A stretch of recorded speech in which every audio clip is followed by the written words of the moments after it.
হিন্দু যদি বাঁচতে চাও,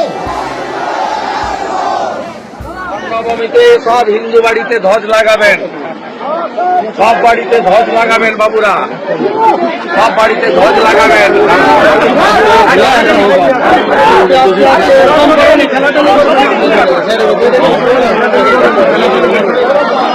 সব বাড়িতে ধ্বজ লাগাবেন রাম মন্দিরে, রামনবমীতে সব বাড়িতে, হিন্দু বাড়িতে।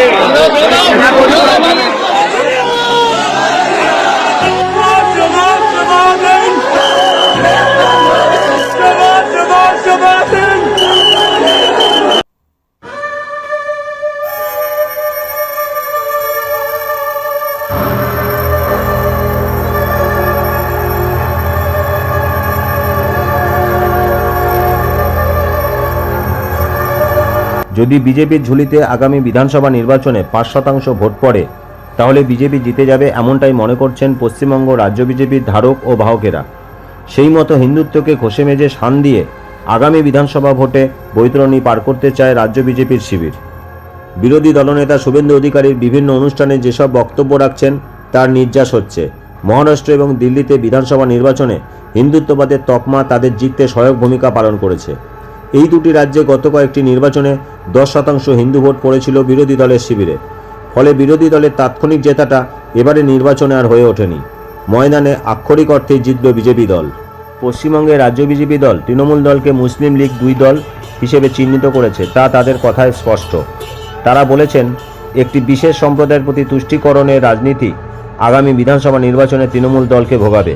তারা এও বলছেন, গত বিধানসভা নির্বাচনে 22% হিন্দু ভোট 5% হিন্দু ভোটে নেমে এসেছে, যেটা আক্ষরিক অর্থেই বিজেপির দিকে সুনির্দিষ্ট ইঙ্গিতবাহী বলে বিজেপির রাজ্য নেতারা মনে করছেন। তাই রাজনীতি বিশ্লেষকরা বলছেন, আগামী বিধানসভা নির্বাচনে খেলা ঘুরলেও ঘুরে যেতে পারে। এর ওপর অযোধ্যায় রাম মন্দির নির্মাণ করে বিজেপি সমগ্র দেশে যে হিন্দুত্ববাদকে আরও বেশি করে উস্কে দিতে পেরেছেন তা বঙ্গ বিজেপির রাজ্য নেতারা বুক ফুলিয়ে বলছেন। এমনকি সনাতনী হিন্দুদের ওপর তৃণমূল দল চাপ সৃষ্টি করে পুলিশ লেলিয়ে দিচ্ছে, তা এখন রাজ্যে বিজেপির শীর্ষ নেতারা অভিযোগ করছেন। তাদের মতে এবারে রামনবমীতে তাই তৃণমূল দলকে এগিয়ে এসে রামনবমী উদযাপন করতে হচ্ছে হিন্দু ভোটকে কাছে পেতে। এতেই বোঝা যাচ্ছে ভয় পেয়ে গেছে তৃণমূল দল। এর ওপর অযোধ্যায় রাম মন্দির নির্মাণ করে বিজেপি সমগ্র দেশে যে হিন্দুত্ববাদকে আরও বেশি করে উস্কে দিতে পেরেছেন তা বঙ্গ বিজেপির রাজ্য নেতারা বুক ফুলিয়ে বলছেন। এমনকি সনাতনী হিন্দুদের ওপর তৃণমূল দল চাপ সৃষ্টি করে পুলিশ লেলিয়ে দিচ্ছে, তা এখন রাজ্যে বিজেপির শীর্ষ নেতারা অভিযোগ করছেন। তাদের মতে এবারে রামনবমীতে তাই তৃণমূল দলকে এগিয়ে এসে রামনবমী উদযাপন করতে হচ্ছে হিন্দু ভোটকে কাছে পেতে। এতেই বোঝা যাচ্ছে ভয় পেয়ে গেছে তৃণমূল দল। তবে রাজনীতি বিশ্লেষকরা বলছেন, আগামী বিধানসভা নির্বাচনের ফল কী হয় তার ওপর ভিত্তি হবে। এই বঙ্গে তুষ্টিকরণের রাজনীতি থাকবে না, হিন্দুত্ববাদের জয় হবে।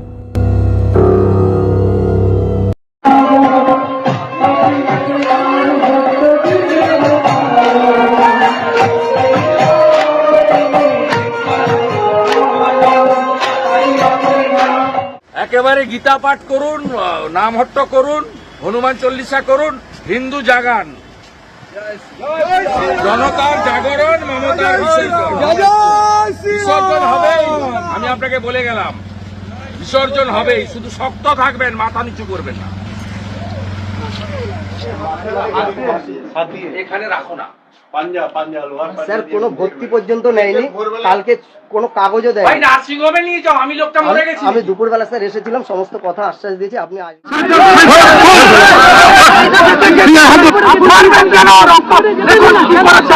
দেখুন পশ্চিমবাংলার লোক, দেখুন মেরেছেন, রক্ত বের করেছেন, আমি এই রক্তটা গুছিয়ে রাখলাম। কি বলবেন?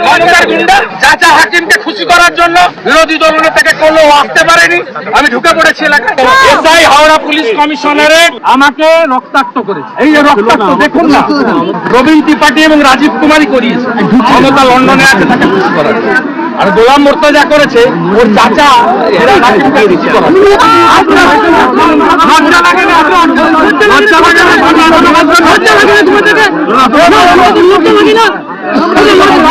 গরিব মানুষ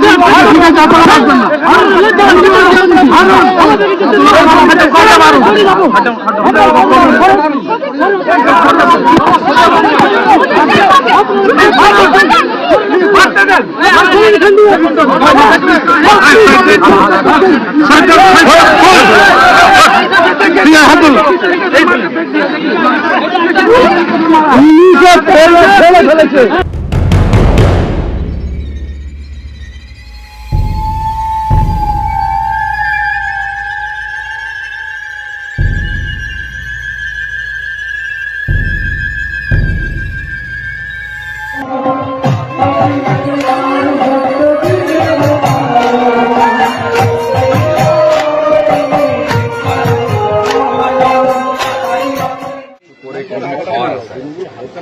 আর এগুলো শুনুন, আমরা যদি গীতাকে বিশ্বাস করে থাকি, ধর্ম রক্ষা করার কাজটা সবার, শুধু বিজেপির কর্মী সমর্থকদের নয়।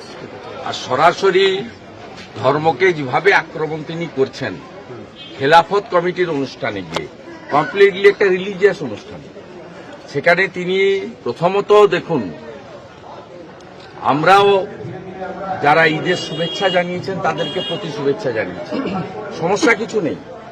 কিন্তু আমাদের হরিনাম সংকীর্তন বা ভাগবত কথায় যেমন অন্য ধর্মের লোকেরা আসা উচিত নয়, আমরা আহ্বানও করি না।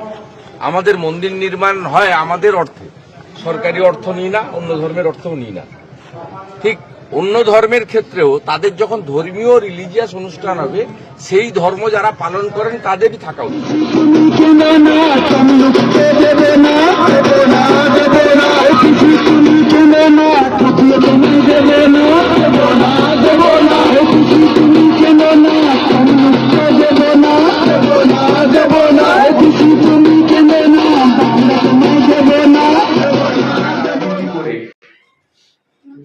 বেশ কিছু মুসলিম সম্প্রদায়ের ক্যাটাগরিকে অবৈধভাবে ওবিসিতে অন্তর্ভুক্তিকরণ, যা 2011 পরে এই যে অ্যাপিচমেন্টের সরকার রয়েছে, তোষণের সরকার, বটবৃক্ষতে পরিণত করেছে, আপনারা জানেন। এবং ওবিসি তার অতীত ইতিহাস সবাই জানে, মন্ডল কমিশনের লড়াই সিপিএম শুরু করেছিল অল্প কিছু দিয়ে, তারপরে ইনি এসে এটা 113তে নিয়ে গেছে, যার মধ্যে মাত্র 4টি হিন্দু জনগোষ্ঠী, 109টি মুসলিম জনগোষ্ঠী, যারা মূল ওবিসি তালিকায় নেই। স্বাভাবিকভাবে এটা করতে গিয়ে 17% রিজার্ভেশনে ওবিসি এ এবং বি, পশ্চিমবঙ্গ সরকার তো চাকরি বাকরি অনেকদিন বন্ধ করে দিয়েছেন, আর দিতেও পারবেন না, চলেও যাবেন কয়েক মাসের মধ্যে। মমতা বন্দ্যোপাধ্যায়ের এই অ্যাপিচমেন্ট রাজনীতির ফলে মূল ওবিসিরা মন্ডল কমিশনের দ্বারা যাদেরকে সংবিধানে অন্তর্ভুক্ত করা হয়, বিশ্বনাথ প্রতাপ সিং, অটল বিহারী বাজপেয়ী, লালকৃষ্ণ আডবাণীদের যে লড়াই, তার ফলে তারা বঞ্চিত হচ্ছেন, বঞ্চিত করা হয়েছে।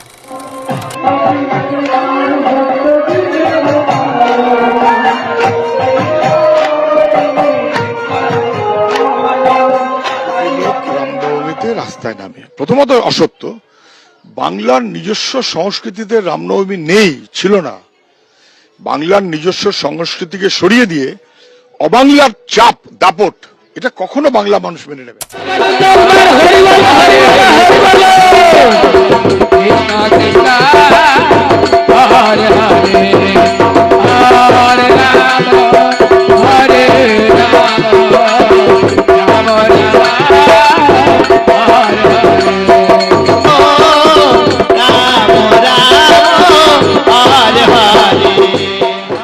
শোনা, তুই কেমন আছিস?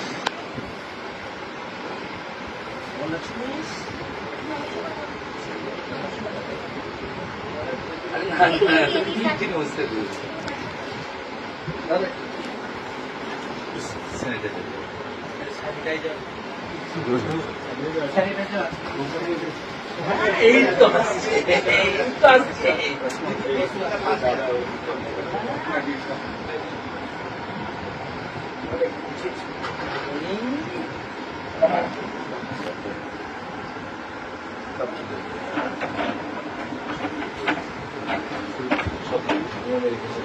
সরকারি ক্ষমতা হবে যে আমি চিফ মিনিস্টার রিলিফ ফান্ড থেকে, গভর্নমেন্টের ফান্ড থেকে বা অন্য কোথাও থেকে দিতে পারবো।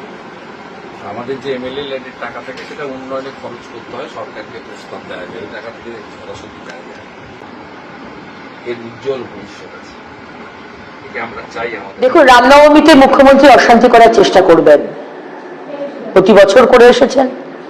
আপনারা জানেন যে গত বছরই হাওড়াতে যেভাবে মহিলা বাচ্চাদের ওপর আক্রমণ হয়েছিল, 10 তলার উপর থেকে বোম, কাঁচের বোতল ফেলা হয়েছিল, এনআইএ তদন্ত হচ্ছে।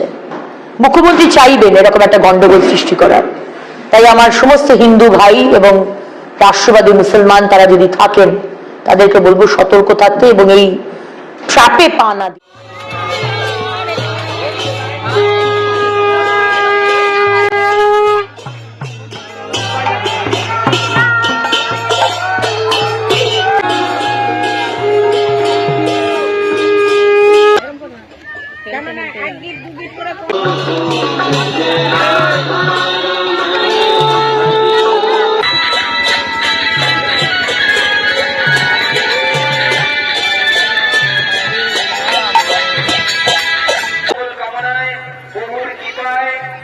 फेस्टिवल ये हमारा सबका होता है, हमारा जान कबूल है हर धर्म के लिए, हर परंपरा के लिए।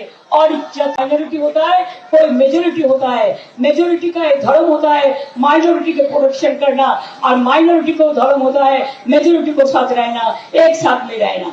यही हमारा परंपरा है। मैं तो ये हमारा जिंदगी का आवाज है, मैं जिंदगी देने के लिए तैयार है, लेकिन इडियोलॉजी तोड़ने के लिए तैयार नहीं। এখন ব্যাখ্যাটাগুলো আমি রাখছি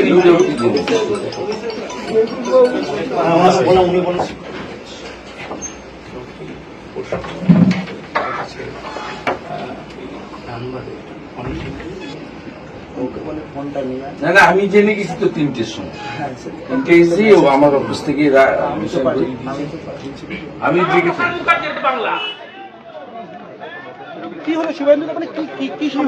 একটা মোটর সাইকেলে আমাদের একজন এমএলএ এর পিএ, শঙ্কর ঘোষের পিএ, জয় শ্রীরামের পতাকা ছিল। এ বলছে ঢুকা যাবে না, পতাকা খুলে ঢুকে আসুন। হ্যাঁ, জয় শ্রীরাম লেখা আছে। কালকে রামনবমী গেছে, এখনো আজকে দশমী, সেই ধ্বজকে ঢুকতে দেবে না। মানসিকতা তৈরি করছে। নাম কি আপনার?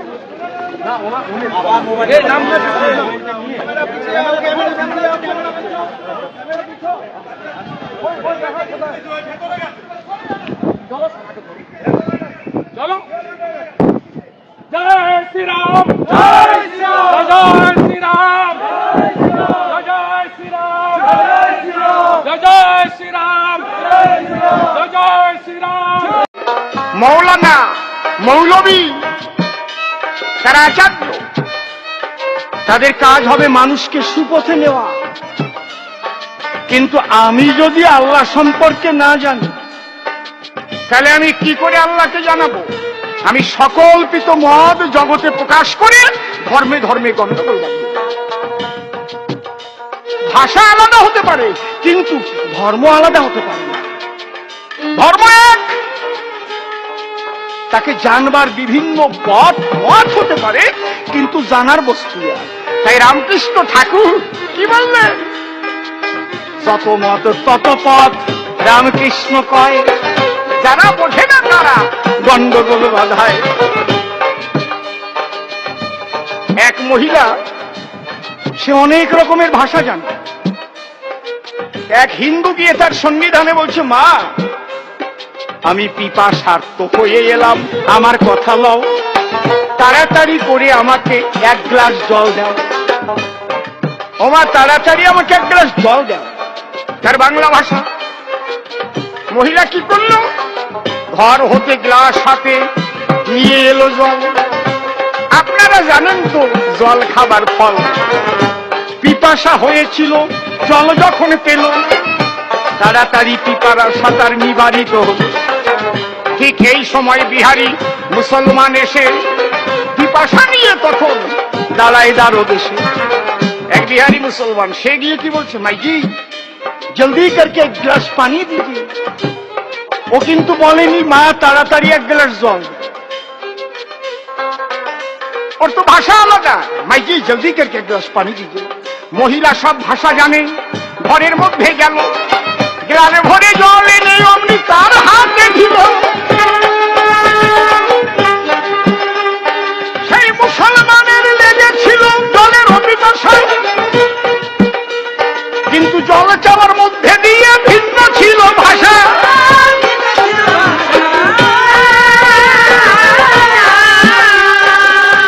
একই জল, ও কিন্তু পানি যখন কয়, একই জল খেয়ে তার পিপাসা দূরে যায়। যে দল করুক, যে বয়সের হোক, আমার শত্রু হোক মিত্র হোক, শোনো, আমি হিন্দু আক্রান্ত হলে আমি তার পাশে গোটা বাংলায় দাঁড়াই। আমি তৃণমূল ছেড়ে বিজেপিতে গেছি হিন্দু বাঁচানোর জন্য, হিন্দু মন্দির বাঁচানোর জন্য, হিন্দু দেব দেবীর মূর্তি বাঁচানোর।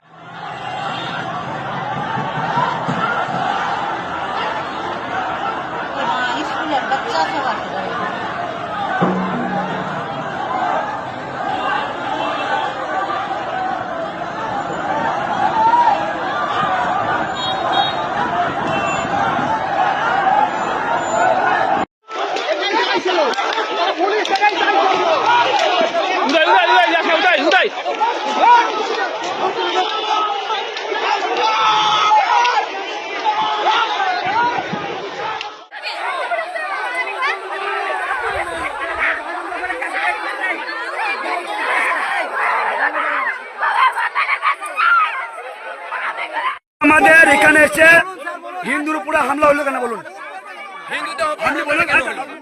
আজকে আমাদের দল, আজকে দলে এসে আমাদের হিন্দুর উপর হামলা হলো কেন? মুসলমান হয়েছে আমাদের গ্রামে, মুসলমান মিলে কি বললো? হ্যাঁ বলুন, কেন বলুন? আপনি বলুন, আপনি কেন আপনি কেন আপনি বলুন, আপনি বলুন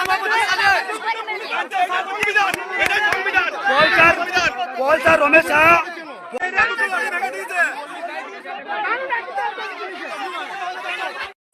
চুপচাপ